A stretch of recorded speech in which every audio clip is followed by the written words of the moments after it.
A world without power, a number of different characters to play as, and me in the middle of it being slightly confused by what's going on. This is Powerless. It is a premium game which has been released on the App Store about a week or so ago, and it involves taking control of a number of different characters over a series of chapters and stories. So you can see that 2 have been activated for me to start off with. Technically I'm playing through a simulation, so these are different characters who represent, I guess, different possible people who might find themselves in this post-apocalyptic world where there is no power. A big solar flare has wiped out all the electricity from the world. And so the idea is that you have to try and help these characters survive in these scenarios. The suggestion is that Maud, who is the character, this M character, is testing me, and that these are all like fictional scenarios that might play out in the future. So we don't know if the event's happened or whether we're pretending the event has happened. It's quite weird and meta, which is why I'm not 100% sure what's going on. So I'm playing as Abdul Khan. This level is set to day 0 just before the solar flare is about to strike. This is your first simulation. Would you like some additional instructions? I'll say yes. I have played this for about an hour or so up until now, but I'm starting again from the beginning. So you find the menu on the top, tap the initial on the top left to find out about your persona. There's a day counter at the center of your device to review information about that moment in time. That's all good, Maud. Thanks for letting me know. Excellent. Would you like to know more about this challenge? Yes, please, because it will give you an idea of what Maud is testing for this particular chapter. At this level 1, you will gain and lose your survival ratings in equal measure. In this simulation, the best way to survive is to avoid confrontation.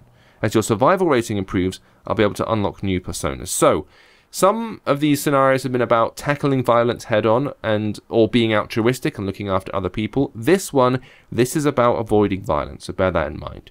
Abdul paced up and down between the racks of servers and blinking red lights. I should point out this is a premium game, quite an expensive one as well, so about £4.99. So if you are interested about whether this might be worth your time, then, well, keep watching, we'll find out. A major server failure in his first week was not ideal. He checked his phone, but he had 0 bars. He knew angry messages were waiting for him for both his boss and his wife. Abdul needed to tell the guys upstairs that this was going to take longer than he thought.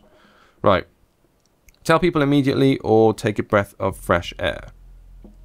I mean, I should tell my colleagues immediately, right? That's probably the right thing to do. And report back to his team and deal with the consequences. He left the server room and contemplated the effort of 7 flights of stairs to the IT department. The overhead strip lights flickered on and off. This is weird. So this is the EMP thing just about to happen, I think. I can either call the elevator or I say do with the exercise. Now, I don't trust the power at the moment, so I'm going to use the stairs, not the lift, because surely the elevator is going to crap out halfway through. Sprints up the stairs, he was on the 1st floor, out of the dark basement. Then a commercial aircraft collided with the building opposite his. Jesus. Abdul's heart stopped, a moment of pure panic and terror. The ground shook beneath him and the lights cut out. So I can either carry on up the stairs, or leg it to the exit. Avoiding confrontation? Oh, I don't know. I feel like I should try and help my guys, so let's carry on up the stairs. This might be the building's going to collapse now, I know it. He sprinted steps 3 at a time, his heart pounding in his chest. Suddenly a stampede of people came running down the stairs.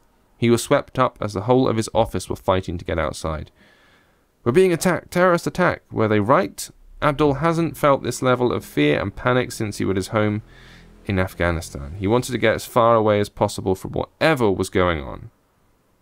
So I can call my wife or leg it. Let's sprint as fast as I can. I guess if we have to get out, we need to get out. And the phone probably won't work, so there's no sense in trying to call her. Another explosion. Abdul turned and saw a helicopter rotary blade hanging out the side of his office building. Thank God he left when he did. It was a good call. Yeah, nice. What the hell was going on? There was utter chaos all around him, terrified people, some severely injured as they came flooding out of buildings. A woman, a piece of metal stuck in her thigh, staggered towards him. So this is about avoiding confrontations with people. I can either go and help her or get away. I think I need to get away.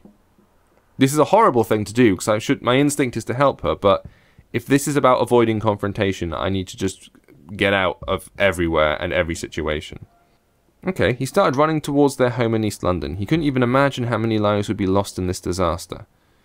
And what about the aftermath? Would this lead to war? Life in London as he knew it would never be the same again. Assessing data. So that's the end of that little chapter, that little bit. And now what's going to happen is Maud will assess us and how we performed during the simulation. Sometimes you can die. In most chapters you have an opportunity to die. This one we survived, which is good. Let's discuss our performance. And now she's going to assess the decisions that I made. So, I'm assessing your performance. You have not shown a lot of courage. So far, you're not overly empathetic towards others. Please answer the following so I can find your next persona. Well, you told me to get out of all situations. I know I haven't shown courage or empathy, but that was the idea, wasn't it? So there you go, my brave... Look at all these things going down. So the idea is that these different ratings, I guess, bravery, honesty, resourcefulness, you need to max out 1 or 2 of these over the course of the whole game. I think that's the idea. I haven't done well this time, but I was going by what they said, avoid confrontation. If you had to live without electricity, what would you miss the most? The internet or transportation? Probably the internet, because it's got info on it. I can walk. Transportation. So now this is going to affect which persona is next unlocked for us to play. Overall, do you think the internet has had a positive effect on society? Oh.